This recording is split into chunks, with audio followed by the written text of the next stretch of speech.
അസ്സലാത്തു വസ്സലാമു അലൈക യാ സയ്യിദി യാ റസൂലല്ലാ സല്ലല്ലാഹു അലൈഹി വസല്ലം. പ്രിയപ്പെട്ട മുഹിബീങ്ങളെ, ഇന്ന് ഞാൻ സംസാരിക്കാൻ പോകുന്നത് മുഹറം മാസത്തിൻ്റെ മഹത്വത്തെക്കുറിച്ചാണ്. മാത്രവുമല്ല, പുണ്യമാസത്തിൽ സ്വലാത്ത് അധികരിപ്പിക്കുന്നതിൻ്റെ പ്രാധാന്യത്തെയും കുറിച്ചാണ്. മുഹറം മാസം ഇസ്ലാമിക വർഷത്തിലെ ആദ്യ മാസമാണ്. ഇത് സാധാരണ മാസമല്ല. അള്ളാഹു ഖുർആനിൽ പ്രത്യേകം മഹത്വപ്പെടുത്തിയ 4 പുണ്യമാസങ്ങളിൽ ഒന്നാണ് മുഹറം മാസം എന്നത്. ഈ മാസത്തിൽ നമ്മൾ സൽക്കർമ്മങ്ങൾ ചെയ്യുന്നതിന് വലിയ പ്രതിഫലവും പാപങ്ങളിൽ നിന്ന് അകന്നു നിൽക്കേണ്ടതിന് പ്രത്യേക പ്രാധാന്യവും ഉണ്ട് എന്നുള്ളതാണ്. നമ്മുടെ ജീവിതത്തിൽ പലപ്പോഴും പ്രയാസങ്ങളും ബുദ്ധിമുട്ടുകളും വരാറുണ്ട്. ചിലർ സാമ്പത്തികമായ പ്രശ്നങ്ങളാൽ വിഷമിക്കുന്നു, ചിലർ കുടുംബ പ്രശ്നങ്ങളാൽ വേദനിക്കുന്നു, ചിലർ രോഗങ്ങൾ കൊണ്ട് കഷ്ടപ്പെടുന്നു, ചിലർ ദുആക്ക് ഉത്തരം കിട്ടുന്നില്ല എന്ന് തോന്നൽ. ഇത്തരം സമയങ്ങളിലെല്ലാം അള്ളാഹുലേക്ക് കൂടുതൽ അടുക്കുവാനായിട്ട് ഏറ്റവും മനോഹരമായ മാർഗങ്ങളിൽ ഒന്നാണ് എന്ത്? മുത്ത് ഹബീബ് സല്ലല്ലാഹു അലൈഹി വസല്ലമ തങ്ങളുടെ പേരിൽ ധാരാളമായി സ്വലാത്ത് ചൊല്ലുക എന്നത്. തങ്ങളുടെ പേരിൽ സ്വലാത്ത് ചൊല്ലുന്ന വഴി നമ്മുടെ എല്ലാ പ്രശ്നങ്ങളും, ടെൻഷനായിക്കോട്ടെ, രോഗങ്ങളായിക്കോട്ടെ, എന്തെല്ലാം ബുദ്ധിമുട്ടും അതൊക്കെ മാറിത്തരും. അത്രത്തോളം മൂർച്ചയേറിയ ഒന്നാണ് സ്വലാത്ത് എന്ന് പറയുന്നത്. നമുക്ക് ദുനിയാവിലും ആഖിറത്തിലും നമുക്ക് ഗുണങ്ങളും മാത്രമേ ഉള്ളൂ. മറിച്ച് നമ്മുടെ ആഗ്രഹങ്ങൾ നമ്മളൊന്ന് മനസ്സിൽ ചിന്തിച്ച ആഗ്രഹം വരെ നടന്നു കിട്ടുന്നു. അത്രത്തോളം മൂർച്ചയേറിയ ഒരു ആയുധം, ഒരു അമലാണ്. നമുക്ക് പ്രതീക്ഷിക്കാനുണ്ടെങ്കിൽ അതൊന്ന് സ്വലാത്ത് മാത്രമേ ഉള്ളൂ. വേറെ ഒന്നിനും നമുക്കൊരു പ്രതീക്ഷയില്ല. സ്വലാത്തിൽ മാത്രം പ്രതീക്ഷയുള്ളൂ. അള്ളാഹു സുബ്ഹാനഹു വ തആല അത്രത്തോളം മഹത്തമാണ് മുത്തായ നബി സല്ലല്ലാഹു അലൈഹി വസല്ലമ തങ്ങളുടെ സ്വലാത്തിന് അള്ളാഹു നൽകിയിട്ടുള്ളത്. അതുകൊണ്ട് തന്നെ മുഹിബീങ്ങളെ, നമ്മൾ സ്വലാത്ത് മുറുകെ പിടിച്ചു. നമുക്ക് എല്ലാത്തിനും കൊണ്ടും ഹൈർ മാത്രമേ ഉള്ളൂ. മുത്തുനബി സല്ലല്ലാഹു അലൈഹി വസല്ലമ തങ്ങൾ പറഞ്ഞു, എൻ്റെ മേൽ ഒരു പ്രാവശ്യം സ്വലാത്ത് ചൊല്ലുന്നവൻ്റെ മേൽ അള്ളാഹു 10 പ്രാവശ്യം കരുണ വർഷിക്കുമെന്ന്. ചിന്തിച്ചു നോക്കിയിട്ടുണ്ടോ? നാം ഒരു പ്രാവശ്യം സ്വലാത്ത് ചൊല്ലുമ്പോഴും അള്ളാഹുവിൻ്റെ 10 കരുണകൾ നമ്മുടെ മേൽ ഇറങ്ങി വരുന്നുവെങ്കിൽ നമ്മളൊരു 100-200 ചൊല്ലി എത്രത്തോളം നമ്മുടെ കരുണ നമുക്ക് അള്ളാഹു ഇറക്കി തരും? ഒന്ന് ചിന്തിച്ച് നോക്കിയിട്ടുണ്ടോ മുഹിബീങ്ങളെ?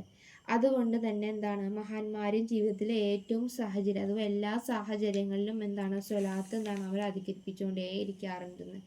പ്രത്യേകിച്ച് സുബ്ഹി നിസ്കാരത്തിന് ശേഷമുള്ള സമയം വളരെ അനുഗ്രഹീതമായ സമയമാണ്. ആ സമയത്ത് മനസ്സ് ശാന്തമാവുകയും ലോകത്തിൻ്റെ തിരുക്കുകൾ ആരംഭിക്കുന്നതിന് മുമ്പ് അള്ളാഹുവിനെ സ്മരിക്കുകയും മുത്ത് ഹബീബ് സല്ലല്ലാഹു അലൈഹി വസല്ലമ തങ്ങളുടെ മേൽ വിശ്വസിയുടെ ആത്മാവിനെ ശാന്തിപ്പെടുത്തേണ്ടതുമുണ്ട്. മുഹറം മാസത്തിൻ്റെ ദിവസം സുബ്ഹി നിസ്കാരത്തിന് ശേഷം കുറച്ചു സമയം മാറ്റിവെച്ച് സ്വലാത്ത് ചൊല്ലാൻ ശ്രമിക്കണം.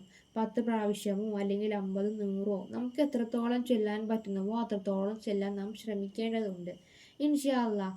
പ്രിയപ്പെട്ട മുഹിബീങ്ങളെ, സ്വലാത്ത് ചൊല്ലുന്നത് വെറും ഒരു നാവിൻ്റെ പ്രവൃത്തിയല്ല. അത് അള്ളാഹുവിൻ്റെ പ്രിയപ്പെട്ട ദാസനോടുള്ള സ്നേഹത്തിൻ്റെ പ്രകടനമാണ്. നബി സല്ലല്ലാഹു അലൈഹി വസല്ലമ തങ്ങളുടെ സ്നേഹം വർദ്ധിക്കുമ്പോൾ നമ്മുടെ ഈമാനും വർദ്ധിക്കും. നമ്മുടെ ജീവിതത്തിൽ ഇബാദത്ത് ബർക്കത്തുണ്ടാകും. ഹൃദയത്തിന് വിഷമങ്ങൾ കുറയും. ദുആക്ക് സ്വീകരണം ലഭിക്കാനും കാരണമാകുന്നു മുത്തനബി തങ്ങളുടെ സ്വലാത്ത് എന്ന് പറയുന്നത്.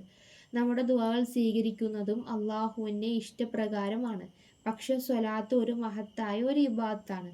അതിലൂടെ അള്ളാഹുവിൻ്റെ കരുണയും അനുഗ്രഹവും നേടാൻ കഴിയുമെന്ന് നമുക്ക് ഉറപ്പായും വിശ്വസിക്കാവുന്നതാണ്. അതുകൊണ്ട് ഈ മുഹറം മാസത്തിൽ ഒരു തീരുമാനം നമ്മൾ എടുക്കേണ്ടതുണ്ട്. ദിവസവും സുബ്ഹിക്ക് ശേഷം കുറച്ചു സമയം ഇബാദത്തിനായി മാറ്റിവെക്കാം. നബി സല്ലല്ലാഹു അലൈഹി വസല്ലമ തങ്ങളുടെ സ്നേഹം ഹൃദയത്തിൽ വളർത്തണം. അള്ളാഹുവിൻ്റെ കാരുണ്യവും നമുക്ക് ലഭിക്കും. മുത്തനബി തങ്ങൾ സ്വലാത്ത് ചൊല്ലിയാൽ നമ്മുടെ മനസ്സിൽ മുത്തനബി തങ്ങളുടെ ഇഷ്ക് കൂടുകയും ചെയ്യും. മാത്രവുമല്ല, അള്ളാഹുവിൻ്റെ കാരുണ്യം, അള്ളാഹുവിനോട് ഇഷ്കും നമുക്ക് കൂടും. നമുക്ക് എല്ലാ കാര്യങ്ങൾക്കും ചെയ്യാനും എല്ലാ പ്രവൃത്തികൾക്കൊക്കെ നമുക്ക് നല്ല ഒരു തൃപ്തിയായിട്ടുള്ളൊരു ജീവിതമായിരിക്കും സ്വലാത്ത് ചൊല്ലുമ്പോൾ നമുക്ക് കിട്ടണത് മുഹിബീങ്ങളെ. അത് സ്വലാത്ത് ചൊല്ലുമ്പോഴാണ് നമുക്ക് മനസ്സിലാവത്തുള്ളൂ. അള്ളാഹു സുബ്ഹാനഹു വ തആല നമ്മുടെ ജീവിതത്തിൽ ബർക്കത്ത് നൽകുകയും മുത്തുനബി സല്ലല്ലാഹു അലൈഹി വസല്ലമ തങ്ങളുടെ ശഫാഅത്ത് ലഭിക്കുന്ന ഭാഗ്യവാന്മാരിൽ അള്ളാഹു നമ്മളെയൊക്കെ ഉൾപ്പെടുത്തി അനുഗ്രഹിക്കട്ടെ.